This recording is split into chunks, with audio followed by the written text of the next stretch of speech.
I missed a bit of World War II action, and over the weekend I hopped back on Heroes and Generals. It's been quite a while since I played this, so I decided to come back in and see what's what and who's who. And I was pleasantly surprised. There's lots of updates, lots of things going on. I mean, mostly they're kind of focusing on planes these days. So I do have another code. Remember a couple of months back I gave away another code for the Soviets. So if you're interested in the pilot and the plane and all that for it, then I have a code, so just let me know in the comments and we'll get that sorted for you. I'll pick somebody up at random. But I gotta say, Heroes and Generals is one of those games that you can always come back to and have fun with. I mean, I've been playing this for God knows how many years. Probably 4, 5, 6 years. I don't know how long it's been. It's been really long since it was back as a browser game. I was just sort of playing it on and off. I'll come back to it every couple of times a year and just enjoy it for a couple of weeks or a month or whatever. I'll play it just to get into it. And it's one of those games that, either though you've not really been into the game for a while, you can still sort of come back into it and it still sort of feels the same. It's slight tweaks here and there, but mostly kind of feels the same. And that's kind of what I enjoy about it, because it's not completely changed, but it's still a good game for you to just hop in and just enjoy. While some of the guns do get a couple of tweaks here and there, they mostly do kind of feel the same. I mean, sometimes you come back into the game and you just go back to your old favorites. And my old favorite guns were always the standard ones. I mean, I always enjoyed the M1. The M1, once you put a couple of attachments on it, it's basically a 2-shot kill to the body. So that's fair enough with that. It doesn't have the fastest rate of fire, but still, it's going to be a good gun. It's got a nice little scope on it, 2.2 I think it is. And he's going to get you out of a jam more than once, so you can't go wrong with that kind of weapon. I know some of you do prefer the automatic weapons, you prefer sort of the Thompson or maybe the Johnson LMG or the 1919. There is plenty of guns out there for you to choose from and have fun with, but I always find that the standard ones worked quite nicely for me. All I needed is just a couple of mods. You know, back in the alpha or the browser days, if you want to call it that, I mean, there weren't really that many guns and we still had fun with them back then. I remember playing this for like a whole month and just enjoying it and making sure that I've got the best attachments for the Garand and making sure that I've got the best attachments for the Thompson and things like that I use. And it's all sorts of cool stuff like that that you'll find that by playing with a weapon and putting the right mods and the right attachments on it, you will make that weapon be really good and you'll just get used to it. It's all about getting used to it, because once you play with an automatic weapons and you're sort of used to that little bit of a spam, then it's going to be really hard for you to get into a gun that's sort of bolt action and semi-automatic and things like that, that you sort of have to take your time and make sure that that shot that you fire is a shot that's going to hit him. It's going to make it a lot more rewarding. I mean, I do enjoy that sort of thing. And once you get your hands on a rifle, I mean, luckily for me, I spawned in. There was a sniper in that spawn. Somebody just killed him in front of me and I picked up his rifle. Now, by picking up his rifle, I can see that it's a really nice modded rifle. It should be a one-shot kill if you don't have heavy set on to about sort of 100, 150 meters or something like that. So all I need to do is just get back, get into a right position and start doing some damage to the enemy. And you could do that without having any kind of gold and any kind of credits, anything like that. At the end of the day, all it is you coming in and just having some fun with the game. And that's what I enjoy about the game, is because you can come into the game even though you haven't played it in a couple of months, and if you're decent at the game, you can still enjoy it and turn the tide of battle by yourself.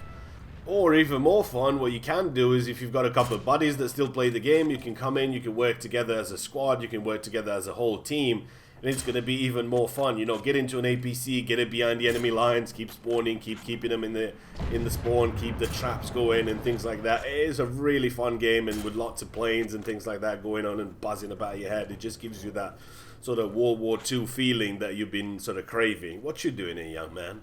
Who's going all full cheeky breaky just then? Sit down, son. There's no need for you to stand up. My position has been compromised. It's time for me to scarper from here quickly, because they're going to be coming and trying to extract their revenge. Although I've got a German rifle on here, still, I'm going to give myself away if I steal this, so I'm going to move on, and I see a couple of boys trying to flank and get to the other objective. But I know he's going to have to try and come back and try and get me, and that's just the way of the world.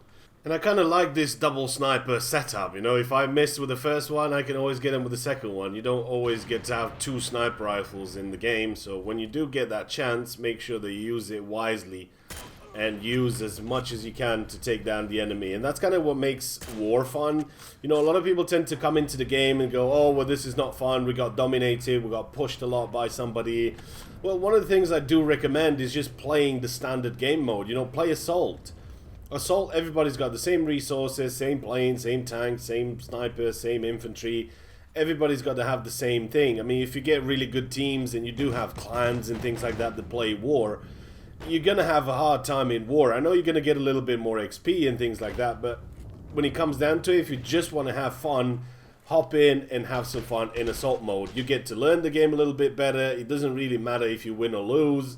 It's just some fun, and then that's that. You know, nobody's going to blame you for not doing your job and things like that, which you're going to get blamed a little bit in war because that's how war works. You have to work together as a team, otherwise you end up losing territory to the enemy and they'll push you and things like that, and things go sort of a bit more deeper into that sort of things. But for now, I think Assault would be one of the easiest ways that you can just hop in, just enjoy it with the same resources as everybody else has, and you will have fun. If you want to fly, you'll have planes. If you want to drive tanks, you'll have all sorts of other cool stuff that's available for you to play in Assault.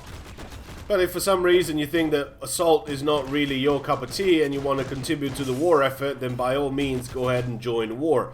Just remember that in war you're not going to have that many resources. Chances are you might not have planes, you might not have tanks. Recons and things like that are pretty rare unless you kind of send your own. That's what I tend to do, is if I go into a battle, you buy the Recon 80 team and you send it in war yourself. Just make sure you have enough lives for you to keep going. I mean, I had plenty of scenarios where somebody, it was level 2, level 3, level 4 or whatever it was, he joined in the game and I had 20 recons in there and he went 2 and 19, so he kind of ruined all my shit and I barely died once. That's kind of what war is all about. Don't expect war to have a lot of resources because people tend not to send them in at certain stages unless he's playing with them.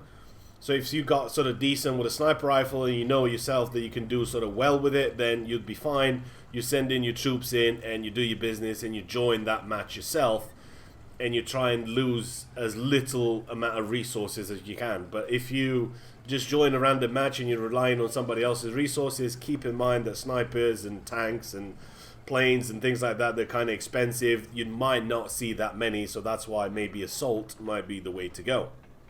Another thing that you might find in the chat, that if you get swore at quite a few times, that you're probably wasting somebody's resources. So if you think yourself to be a MLG sniper and you go in 2 and 19 and somebody's sent in 20 snipers, remember that it's costing him credits to get that in. Well, not credits, it's costing him war funds to actually send those snipers in, and you're kind of wasting it for him.